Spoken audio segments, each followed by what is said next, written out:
नमस्कार दोस्तों, आज फिर आपका स्वागत है क्राउन इमिग्रेशन के यूट्यूब चैनल पर। तो आज की जो हमारी वीडियो है वो है एमबीबीएस इन अब्रॉड, उससे रिलेटेड रहेगी।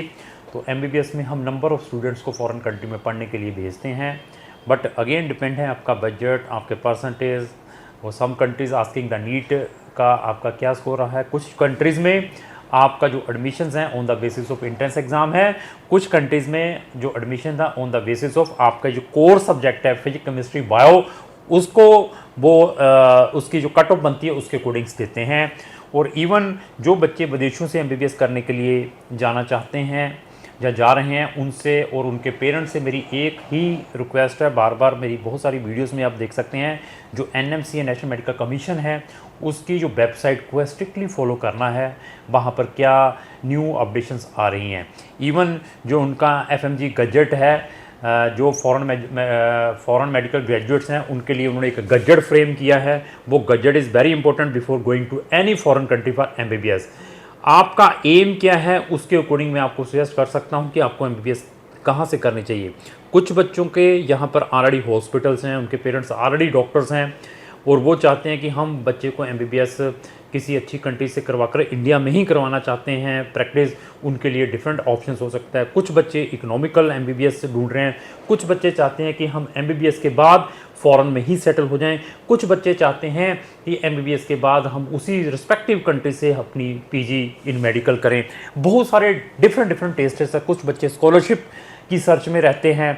तो ऐसा है कि इनको देखने के बाद हम आपको सजेस्ट करते हैं कि आपको हम कौन सी कंट्रीज़ में भेज सकते हैं, क्योंकि 60 कंट्रीज़ के ऑप्शंस हैं क्राउन इमिग्रेशन के पास। हमारी एक्सक्लूसिवली प्लेलिस्ट है एमबीबीएस इन अब्रॉड, जिसके अंदर कम से कम 200 से ज़्यादा वीडियोज़ हैं। उसका लिंक मैंने अपने डिस्क्रिप्शन बॉक्स में लगाया है। उन वीडियोज़ को देखने के बाद आप डिसाइड करें कि आपके लिए कौन सी अच्छी डेस्टिनेशन है जहाँ पर आप पढ़ने के लिए जाना चाहते हैं। ऐसे है कि एमबीबीएस को प्रमोट करने वाले नंबर ऑफ़ कंसल्टेंट हैं। हर एक बंदा अपनी जो पिचिंग है डिफरेंट टाइप की देता है। जब वो रशिया में कोई ही प्रमोट करता है तो रशिया को इस तरीके से प्लेट में डालता है तो आपको रशिया के अलावा कोई दिखाई नहीं देता। अगर कोई रोमानिया को प्रमोट करता है या यूरोपियन कंट्रीज़ को प्रमोट करता है या शेंगन को प्रमोट करता है, वो अपनी पिचिंग इस वे से प्रोवाइड करता है कि बस यही बेस्ट कंट्रीज़ हैं, अनदर कोई कंट्रीज़ है ही नहीं। इसी तरीके से कोई इजिप्ट को प्रमोट करता है या फिलिपीन को प्रमोट करता है, यूक्रेन को, जॉर्जिया, अजरबैजान, आर्मीनिया, कजाकिस्तान को प्रेजेंट करता है, तो आपको ऐसे लगता है कि बस इसके अलावा कुछ है नहीं है। आपकी रिसर्च, आपकी और आपके बच्चों की रिसर्च बहुत इंपॉर्टेंट है। दिस इज़ जो डिग्री है, this is not a ordinary degree. और 6 ईयर आपने सेक्रीफाइस करने हैं और आपकी जो सालों की आपकी जो अर्निंग है वो इसके ऊपर आपने लगानी है। इसलिए ट्रैप में आने से पहले आपकी जो रिसर्च है बहुत इंपॉर्टेंट है, स्पेशली फॉर दिस डिग्री। क्योंकि आपको किसी भी चैनल के ऊपर आपके पीछे क्या है वो नहीं मिलेगा। पीछे मींस जो फॉरेन से बच्चे एमबीबीएस करने के बाद जिनको यहाँ पर लाइसेंस नहीं मिलता, उनकी क्या सिचुएशंस हैं। आपने अपने माइंड में ये भी लेकर चलना है कि मैं भी अगर उन बच्चों के अंदर आ जाता हूँ जो फॉरेन से एमबीबीएस करने के बाद यहाँ आने के बाद एफएमजी एग्ज़ाम जो नेक्स्ट एग्ज़ाम है दे कुड नॉट क्लियर, तो what will be the situation. आपका क्या कंसल्टेंट उसके बाद आपको कोई ऑप्शंस प्रोवाइड कर सकता है, क्योंकि जो degree it is not a ordinary degree. तो ऐसे जो चीज़ें हैं, प्रिकॉशंस बहुत ज़रूरी है। इवन मेरे पास आएंगे तो आपको मैं देखने के बाद बता दूंगा कि आपके लिए तो इंडिया बेटर है। मैं आई एम नॉट इंटरेस्टेड कि मैंने आपसे फीस लेनी है तो मैं तो उसको फॉरेन कंट्री में ही भेजूँ, तो तभी हमारे बेनिफिट है। We are the human being, यहाँ परफेक्ट मिलता है जो भी है। हम ऑलवेज क्लाइंट की फेवर में कोशिश करते हैं, क्योंकि क्लाइंट से हमने अपनी फ़ीस लेनी है। जहाँ से हमने फ़ीस लेनी होती है तो हमारे माइंड में, जब मेरी टीम के माइंड में यही होता है कि हम उस क्लाइंट को मैक्सिमम से मैक्सिमम बेनिफिट दें, जहाँ जाने के बाद उसको अच्छा स्कोप मिले। ऐसा नहीं है कि जो छोटी मोटी कंट्री है इमीडिएटली एडमिशन, इमीडिएटली वीज़ा है, चलो भेजो, हमें क्या देना है, अपना इनका टाइम वेस्ट और मनी वेस्ट। ऐसी जो हमारी इंटेंशन नहीं है। अगर आपको इंडिया में ऑप्शंस बेटर मिलता होगा तो firstly I will give the top priority to India. पर इंडिया की एमबीबीएस मैं नहीं करता हूँ, मैं सिर्फ फॉरेन की करता हूँ। बट मैं आई विल गिव द ओपिनियन। आप कहते हैं कि मैंने आयरलैंड में जाना है, मैंने यूके में जाना है एमबीबीएस करने के लिए, आई विल टेल कि अगर आपका 40 से 45 लाख का बजट है तो we can put your application in Ireland और यूके। साल का बजट इतना अफोर्ड कर सकते हैं। You can't be met exam, you need to clear it. और इवन इसको क्लियर करने के लिए जब आप 11th में हैं तभी यूकेट बीमेट का एग्ज़ाम देना पड़ेगा। अगर आप 12th अभी कर रहे हैं, अभी पेपर दे रहे हैं और अभी कहें कि मैंने यूके में जाना है, तो उनको 1 साल और वेट करनी पड़ेगी। 1 साल पहले इन एग्ज़ाम्स को देखकर आपको प्रिपेयर होकर रहना है। इवन आप मलेशिया जैसी कंट्री में एमबीबीएस करने के लिए इंटरेस्टेड रहते हैं, मलेशिया को वी आर अवॉइडिंग। और मैं बार बार हर एक वीडियो के अंदर मैं ये बताने की कोशिश करता हूं, एमबीबीएस आपने उन कंट्री से करनी है जो कंट्रीज आपको आफ्टर कंप्लीशन ऑफ एमबीबीएस वहां का डॉक्टर का रजिस्ट्रेशन दे दे। जहां पर अगर आपको रजिस्ट्रेशन मिल जाता है तो आपके लिए पूरा वर्ल्ड ओपन है अपार्ट फ्रॉम इंडिया। ये आपने अपने माइंड में लेकर चलना है।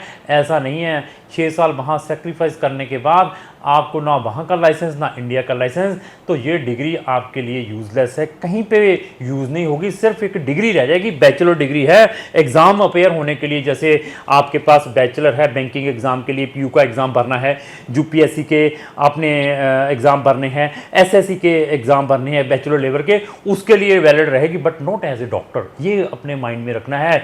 इवन दैट अगर आपको नहीं भी मिलता, मैं अनदर आपको मेडिकल रिलेटेड कोई अनदर प्रोग्राम्स ऐसी कंट्रीज में प्रोवाइड कर सकता हूं जहां जाने के बाद आप एक अच्छी अर्निंग कर सकते हैं, not as a doctor and another field में। वो कनाडा जैसी कंट्री हो सकती है, आपको हम जर्मनी जैसी कंट्री में प्रोवाइड कर सकते हैं, स्वीडन फिनलैंड जैसी कंट्री में भेज सकते हैं जहां आप स्पाउस और डिपेंडेंट बच्चों के साथ जा सकते हैं। इजिप्ट में जाते हैं पढ़ने के लिए, क्या इजिप्ट में आपको during the degree part time work allow है? पहले ये चेक करिए, आप जरूर चेक करना है। क्या इजिप्ट में आफ्टर कंप्लीशन ऑफ एमबीबीएस वहाँ की गवर्नमेंट स्टूडेंट को पोस्ट स्टडी परमिट प्रोवाइड करती है? ये चेक करना है। क्या इजिप्ट में बच्चा वहाँ की पीआर और सिटीजनशिप ले सकता है कि नहीं ले सकता है? ये भी चेक करना है। जिस कंट्री में जाना है दैट इज़ वेरी इंपॉर्टेंट। क्या इजिप्ट में आफ्टर एमबीबीएस वहाँ का लाइसेंस प्रोविज़न है? लाइसेंस प्रोविज़न है तो उसको आफ्टर एमबीबीएस कितने साल की इंटर्नशिप करनी पड़ती है? 2 साल की करनी पड़ती है या 1 साल की करनी पड़ती है? That is very important. क्या इजिप्ट की एमबीबीएस करने के बाद आप फ्रीली अपना जो प्रैक्टिस है आज जितनी भी जीसीसी कंट्री है जिसको हम मिडिल ईस्ट कंट्री कहते हैं, कर सकते हैं या नहीं कर सकते? आपको क्या कंप्लीट कंटिनेंट जीसीसी मिल सकता है या नहीं मिल सकता? That is very important. मैं इजिप्ट की बात नहीं करता हूँ, किसी भी कंट्री से अगर जब आपने एमबीबीएस करनी है तो यूरोप को मैं एम्फेसाइज इसलिए करता हूँ कि that is the continent, 7 continent in the world.